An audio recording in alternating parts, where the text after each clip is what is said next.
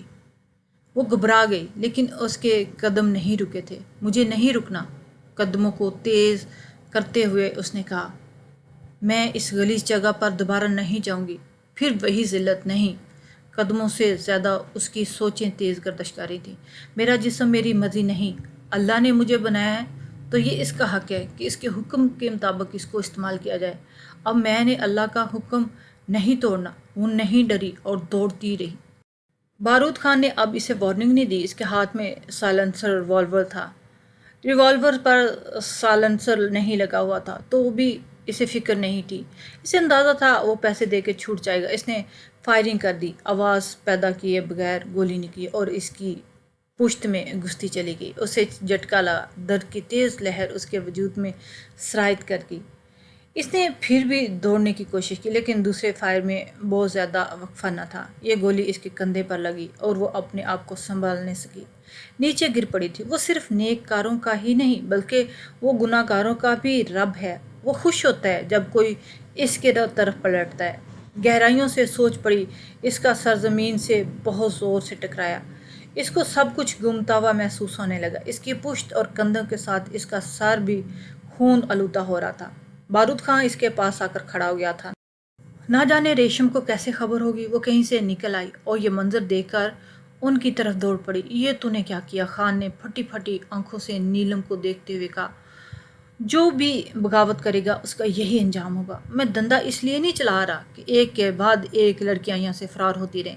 پھر اس نے ایک اور گولی چلائی۔ ریشم نے اس کا ہاتھ روکنے کے لیے تیزی سے آگے بڑھی لیکن گولی ریوالور کا بدن چھو کر جا چکی تھی۔ یہ گولی نیلم کے دل میں پوست ہوگی۔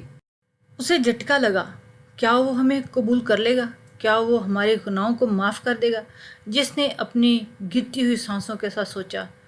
اس کی آنکھیں بند ہوتی جا رہی تھیں، اس کی سانس رک رہی تھی، بلکہ تمام گناہوں کو نیکیوں میں بدل دیا گیا۔ مولانا کا جملہ اس کے کانوں میں گونج رہا تھا۔ نیلم کے ہونٹوں پر ہلکی سی مسکراہٹ ابھری۔ وہ بہت تکلیف میں تھی کہ جسم میں 3 گولیاں اتر چکی تھیں اور اس کے بچ جانے کے امکانات مٹتے جا رہے تھے۔ اس کی محبت تو ہمارے دل میں ازل سے ہے، تو پھر اس کی فرمانبرداری کے حق میں بھی آ جاؤ۔ میرے آقا، میں تیری فرمانبرداری کے حلقے میں آ گئی ہوں، تو مجھے قبول کر لے۔ اس نے سانس کے درمیان میں سوچا اور تیزی سے بڑھنے لگی۔ تمہیں وہ سب ملے گا جو تم چاہتی ہو۔ مولانا کے جملے اس کے کانوں میں گونجے۔ یا رب، مجھے تیری رضا چاہیے۔ کیا تو اس دامن تار تار بندی سے راضی ہو جائے گا؟ اس کی ایک سانس سے دوسری سانس کے درمیان میں وقفہ بڑھ گیا، پھر اندھیرے اس کے وجود میں پھیلنے لگے۔ اس کی آنکھیں بند ہوتی جا رہی تھیں، اس کے جسم سے خون نکل رہا تھا۔ یہ اس لڑکی کا لہو تھا جس نے سچی توبہ کی تھی۔ ریشم دکھ سے اسے دیکھ رہی تھی۔ بارود خان کے چہرے پر اب تک درندگی اور بے حسی پھیلی ہوئی تھی۔ وہ نیلم کو اس طرح دیکھ رہا تھا جیسے اس نے ایسا کارنامہ سر انجام دیا جو آج تک نہ دے سکا۔ نیلم ہچکیاں لے رہی تھی۔ موت کا گرگرا بولنے لگا، لیکن وہ اس گرگرے سے قبل ہی توبہ کر چکی تھی۔